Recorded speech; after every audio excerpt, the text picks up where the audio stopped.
Hi folks, welcome back to my channel.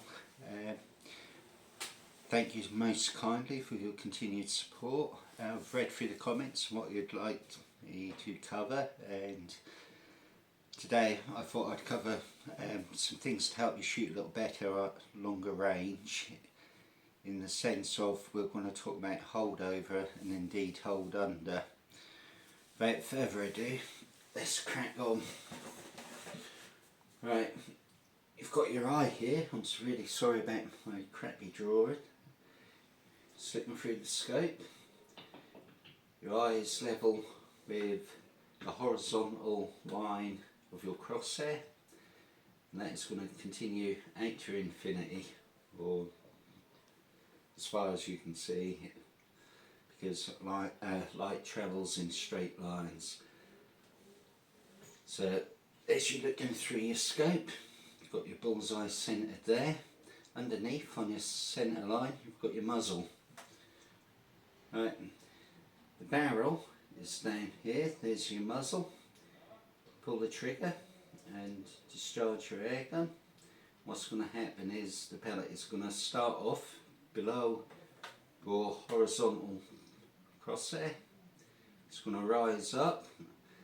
On a 12 foot-pound air rifle, if you've zeroed your rifle at 30 metres, round about between 12 and 15 metres, it's going to cross your horizontal crosshair, which will give you a secondary point of zero. It's going to scribe an arc on its trajectory. It's going to be above, and then it's going to fall back down to your primary 0 point here, and then it's going to carry on as it and finish its arc down here until it impacts. Obviously at the muzzle,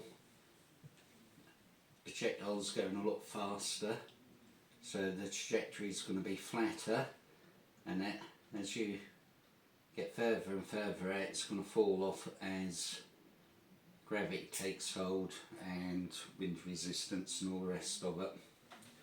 Right, so I'll tell you what I do.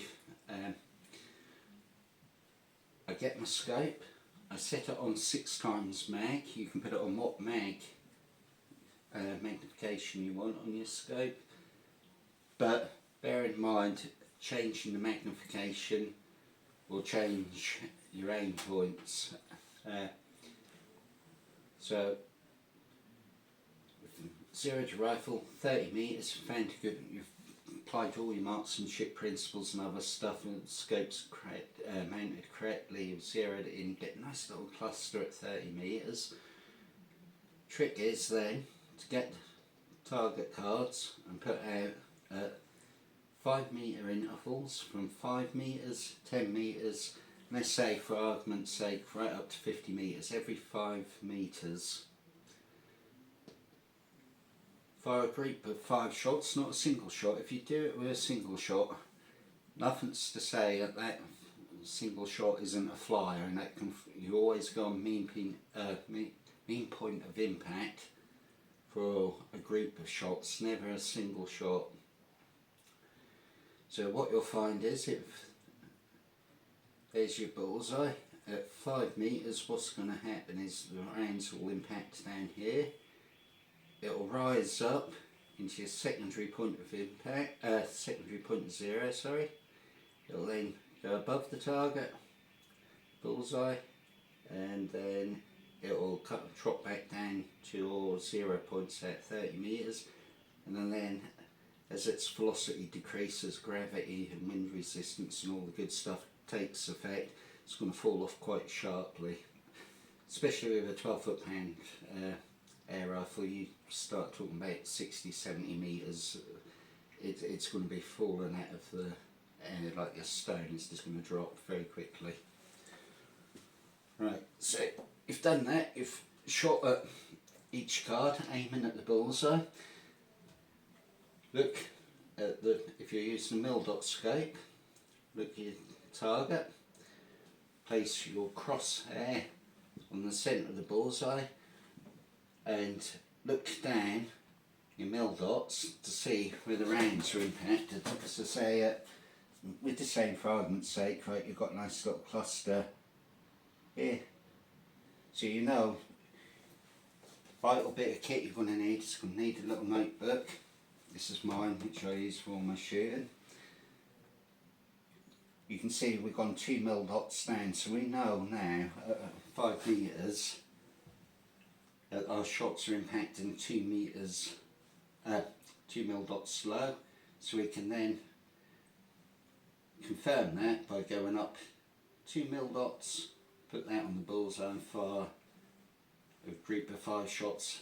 All things being equal, they should punctuate your bullseye, and you do that for every single target card you got out of, and then it'll give you the data of, like, if you've got no windage issues or anything, you'll see your pellets climb up, and they'll be in a straight line going up. This is obviously your group shots, they'll go above and then drop off down. You're going to need a notebook, record it all down. Also, on my target cards, I like having a measurement system on there in centimetres, inches, it doesn't matter, it's personal preference. So when you record it in your book how many mil dots, hold over or hold under you need, you can also read off on the scale, see where your mean pointer impact is, and say, like, okay, say for argument's sake at 45 metres on I don't know, say 50 mils low, the mean pointer impact is there, so you'll know that you need to aim 50 mil above the target to drop your aims into it. But mil dots are an absolute godsend. I mainly use this if I'm using a scope without mil dots, so I find mil dots are far easier to use, but it's always good to have that as a backup so you know exactly the distance. Bear in mind, guys, if you change anything whatsoever, if you change the pellet, a different shooting position or anything like that, that's all going to have an effect on this.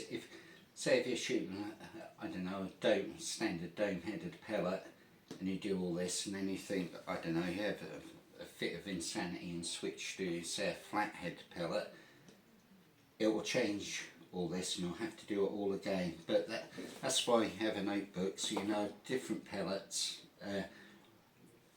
your different points of aim at different ranges.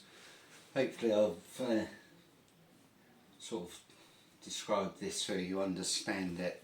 Any questions at all, just ask me in the comments and I'll do my best to help you. Cheers, guys.